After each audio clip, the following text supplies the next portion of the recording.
Inakuwaje watu wangu nguvu, mimi naitwa presenter Ali, your entertainment PS. Siku zote natia bidii kuhakikisha kwamba nakuletea wewe simulizi tofauti. Nyingine ambazo nahisi kwamba unaweza kujifunza mambo mawili au matatu ndani yake, na nyingine pia zinakuwa ni stories za burudani. Ila kwa leo niko na mwanadada, she has a very inspiring story, na nimekuja hapa kwenye channel ya Team Presenter Ali kwa ajili ya kushare na wewe story yako, na namuomba ajitambulishe. Asante. Naitwa Mary Njeri, Kariuki, natoka upande wa Nyahururu. Yeah. Ndiko nimelelewa, lakini currently niko Murang'a. Currently uko Murang'a. So when you sent me a text and you told me about your story, I really felt that it's very important kutisisi kushare his story na mashabiki za Team Presenter Ali, na I'm requesting you to share it with us. It's okay. Yeah. Okay. Niko 23 years old. Yeah. A student at Murang'a University of Science and Technology. Yeah.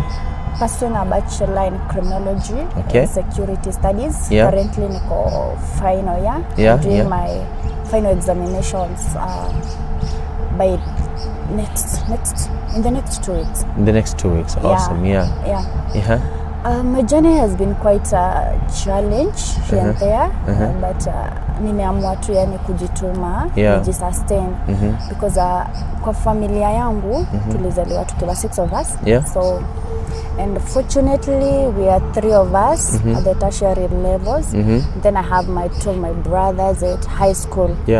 So my dad is a primary school teacher, and then to provide sisi wote school fees.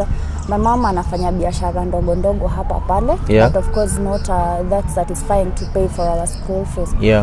So I decided that I'm going to help my dad in that. I'm going to support myself so that at least nijiondoe kwa list yake ya financial budget. Akwa kiketa for my siblings. And that's how I started doing it. That was back in after I did my Form 4.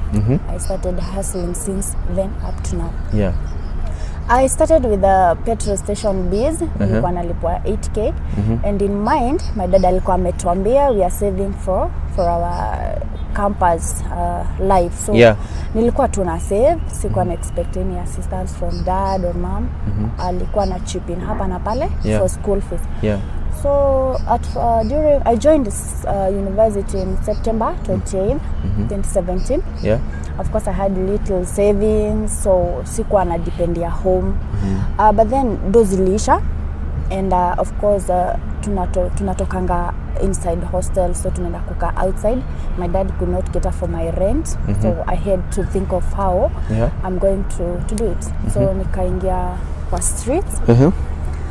Nikatafuta kazi, na ndipo nilipata kazi ya hoteli. Nilikuwa nafanya as a waitress at night, alafu daytime naenda classes. Wow. It was quite challenging because obviously kazi ya hoteli huchosha kabisa. And I realized that my grades were going somehow down because unaingia job 5, unatoka 6 the following day, and then the next day unafaa kwa class. Na ume work through the night, so of course kuna vile my masomo yangu ingekuwa affected. So with that, but I worked as a waitress for the whole of 2018. 2019 I was joining that year. Now I decided to do a little saving, nifungue busy yangu. So nikafungua busy ya cosmetic, nikauza ladies things, you know. And it was doing quite well because nilikuwa naziendea na wholesale price pale Tomboya, and then naziuza na retail. It was quite a good job. Ilikuwa na profit poa. And you're still studying? Yeah, and I'm still studying. Did you set up a shop? Is it? I used to do hawking around school hostels and within town.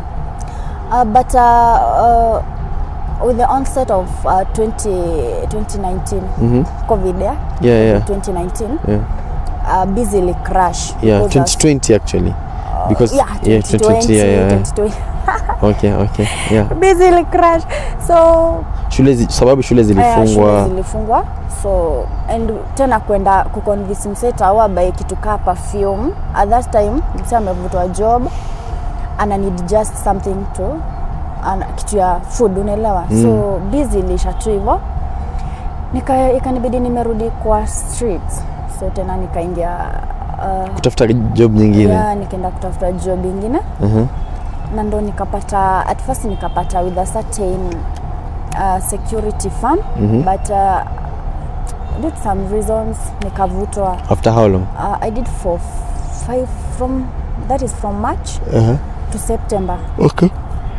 Wakasema kukakuja new management, wakasema those below the age of 25 years they need to leave. So hapo ndo nika lose job tena, nikarudi kwa streets, nika apply for the current job that I'm doing. So at that time I was working during the day. Remember shule zimefungwa. Yeah. So I was working during the day and but last year December tukaambiwa na shule you have to go back to school. Yeah.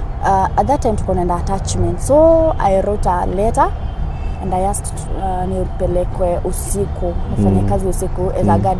Of course it was quite a rare. So this was your second job as a guard now? Yeah, the second job. Okay. Of course office ilikuwa like it doesn't happen this way.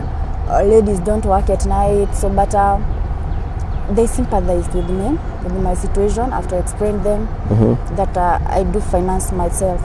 So akanipeleka pale Murang'a level 5 hospital. Na still hapo ndo nafanya currently. And you're still in school? Yeah.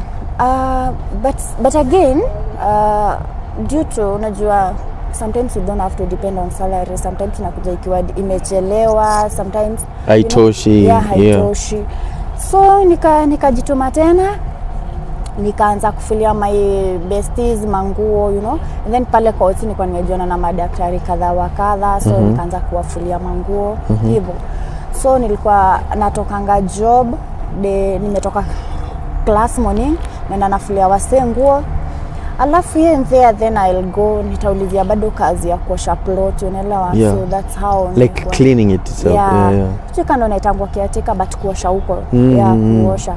So that's I've been living and I'm trying to think about it, and I kind of feel like it's kind of a struggle and it's really hectic. Do you really get time, ya kusoma and everything? I know that's the biggest challenge, to balance between the study time tenda ku hustle, but since you don't have another option, you have to do it because sometimes nendanga maybe one day ujailala, 2 days, 3 days, but ukikumbuka you have to do it. Yeah. And now the fact that now you have 3 jobs, right? Like unaoshea watu nini ploti, then unafulia classmates zako na marafiki zako na the doctors, and then you also a guard. Those are 3 jobs that you earn a good amount of money. Yeah, it's quite a good amount. Not quite a good amount, but ni dopoa. Like siezi lack. I do pay my fees here and there. If my dad akiniambia like akona burden ya, do remember the siblings, yeah. I do chip in my rent, my everything, so inanitosha for me. Okay, and do your parents know that you do that? Yeah, they know. I had How do they take it? At first it was quite tulibishana because pale kwa hoteli, my dad was like, sasa umeacha shule umeenda kuhustle, unaelewa. But sasa nikimagine back in first year nilikuwa namwitisha dad I need some money, then he's like, I did send you 500 last time, so tumia for a whole week, So kushinda hapo tumeargue about money here and there, nikamexplainia na kaelewa. Yeah. And now looking at your situation and looking at girls out there, maybe ambao, I'm not even girls, vijana tu, the young people ambao, they're looking at jobs and they're saying like, hey, mi niko na degree, I can't do this kind of job. Ama pengine, I just can't do this kind of job, I want this kind of job. Yani wanachagua kazi. What would you like to tell them? Actually, mi nezambia wase for now, because you're not guaranteed that ukimaliza kampo utapata hiyo job unataka. So for now, just do what is available. Along the way utakuja kupata your dream job, As for me, I've learned, kama singefulia the first person who wrote an article about me, if ningekaa tu I'm waiting for my parents, I wouldn't be here. Singekuwa this exposed, unaona. So just do what is available, so long as it doesn't undermine your dignity, you just go for it. Yeah. And now that unafulia classmates wako wengine ambao unasoma now, how do they take it? Yeah, of course sometimes inakanga jokes, by the way. Ali atakawe ni classmate yangu and then tunatoka class nenda kukufulia, does it look real? What? Yeah, but of course sometimes I feeling niko down, you know. But nikikumbuka ananilipa mi ufanya tu, you know. Yeah, because najuanga tu just for a season, you know. Yeah, and this is a question that of course I've asked you before during the interview. I just asked, like, why do you feel like ni important, ama why do you think it's important for you to have to share this story? One thing, at first, like I said, I never knew it would be so much, it would be an inspiration to someone. But after that article was written, and then the social media personalities came looking for me, they need to do this and this, I realized that it was quite a story. And then I gave out to my number in all those interviews, and I nimekuwa receive calls from young guys. Mary, how can I handle this? Can I do this kind of job? How am I going to live like this? And I felt like if I can find a platform where I can tell the young generation, you know, you don't have to wait for that white collar job that you're waiting for. My classmates out there, you know, tuna graduate soon. What would gain within those, apart from the academic qualifications? What else have you gained? Unaona, kuna mse alikaa tu indoors akasoma ile support ya pero na unaona. But najua hata mimi kuna wengine bado wamejituma. Wewe mse akaulizwa atasema kona grau pahali. Umejua mse anaweza kusaidia somewhere. So if at all for these young people, especially when you're colleges na campus, degree hauko guaranteed that this job is there. Wewe ingia tu kwa street, fanya any job yenye iko available. Hapo ndo utapata tu mse anaweza kwambia place fulani kuna hii job, place fulani kuna hii job, unaona. And then the other thing is about how, you know, self-dependency, you know. Ladies out there, you know, our campus ladies don't want to sweat, you want cheap money. So unapata money, so unapata msee hataki kuhustle. So ataka tu kupiga luku, but anajua at the end of the day kwenye atapata hizo do. So unapata ladies are just desperate out there, you know. Let me say it just openly, sorry, I'm a sponsor. So ladies, I'm not in for this thing. I would encourage you just to jitume, and you can support yourself. Can you sponsor anakubaya unaweza jibaya, si ndio? Really? Yeah, with a little saving you can do what he does for you. So tuepuke these scandals, the unwanted pregnancies, abortions, maugonjwa, just because you are depending on someone for money. Yeah, I'm really proud of you because I kind of feel inspired by this story, and I feel like this is a story which is very important. For anyone who is young out there, you can still study and still do a lot of jobs, because at the end of the day, pia baada ya kusoma, kama alivyosema, pia baada ya kusoma huenda pia ukakosa kazi. And I just want to know, do you have friends pengine in school who like encourage you to keep working?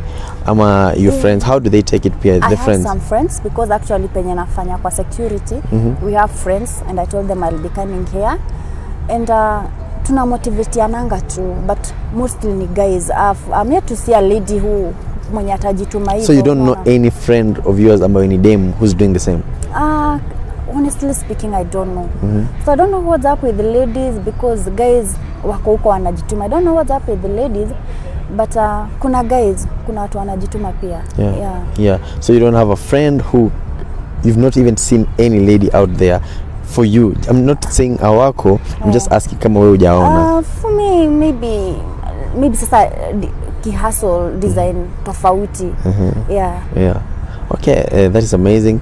And kwa mtu yote ambaye anakutazama and they are wondering where to start, ama pengine ana uoga, anasema naweza nikaanza, marafiki wako kanisema vibaya, ama sijui watu wataichukuliaje, ungependa kumwambia nini?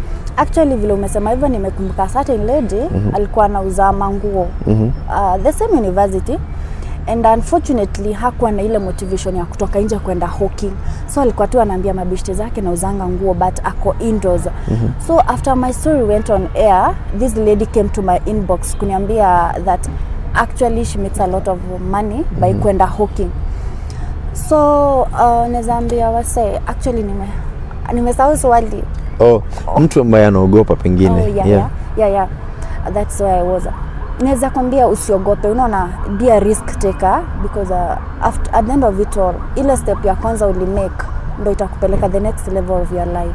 So usiogope ati unaosha ploti wase mi watu wamenifanyia memes wakinipata nikiosha ploti huko but I didn't mind.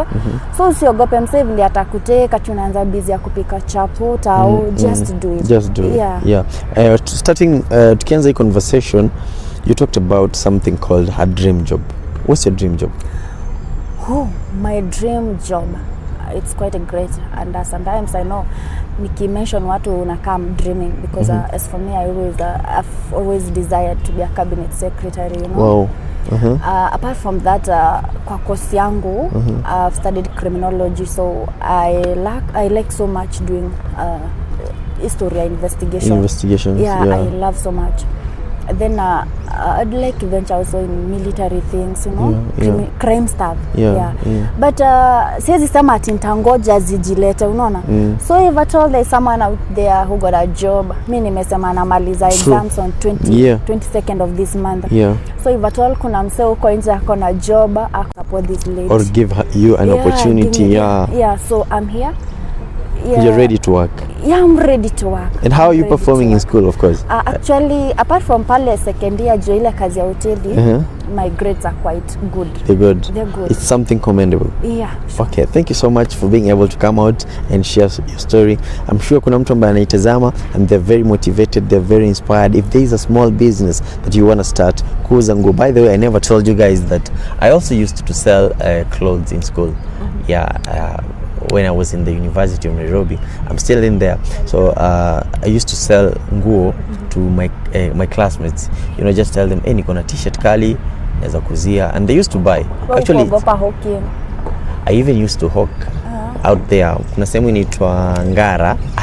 I used to sell clothes there, but kwa sababu moja au nyingine I couldn't continue. Unajua ukishika mambo mengi pia. But anyway, kama wewe unataka ama unapania kufungua biashara ndogo, starting a small business, kuuza perfume, kuuza nguo pale shule, don't be afraid, because that might be a foundation of something big in the future, but it can help you even more than your studies. Kwa hivyo kama you're out there and you want to do something, just go for it. Maneno yako ya mwisho kwa mtazamaji? My last words, I would encourage everyone who's out there, kama President Ali amesema, tujitume, especially our young generations, tujitume. For our ladies, tujitume kabisa, and usiogope kutake risk, usiogope kuchapa any biz because ya vile wase watasema. And I want to say special thanks to all Kenyans. They've been supportive all along since we come kwa limelight. I'm grateful. Okay. Na kama vile nimesema, if kuna opportunity out there, of course, just I'm here. So kama upo hapo nyumbani au popote ambapo unaitazama hii video na you have any opportunity for her, tuteka namba yake hapo, reach out to her, call her, encourage her. Kama pengine you need some encouragement, I'm sure you can do the same. Unaweza kuzungumza naye, unaweza ukasema naye. Mitandao yako ya kijamii unaitwa nani? Mimi niko tu pale Facebook, anaitwa Kariuki. Reach out to her, zungumze naye. If you need any encouragement, if you need any advice, namba yake pia tutaweka hapo. If you have any opportunities for this amazing lady who is doing an amazing job, you know, could sustain, she's doing just the right things. Yet we know that many people in our society are just doing the wrong things to sustain themselves. Anyways, asante sana kwa muda wako, asante zaidi kwa kuamua kwamba utakuja kushare story yako na team Presenter Ali. Asante sana kwa mwanangu nguvu, yupo behind the camera, anaitwa Henry Frank. Kuna mwanangu pia yupo hapo kando, anaitwa David Kimolo. Mimi naitwa Presenter Ali, your entertainment PA, na siku zote nakujuza kwamba ukitaka kufanikiwa usipende kusifiwa.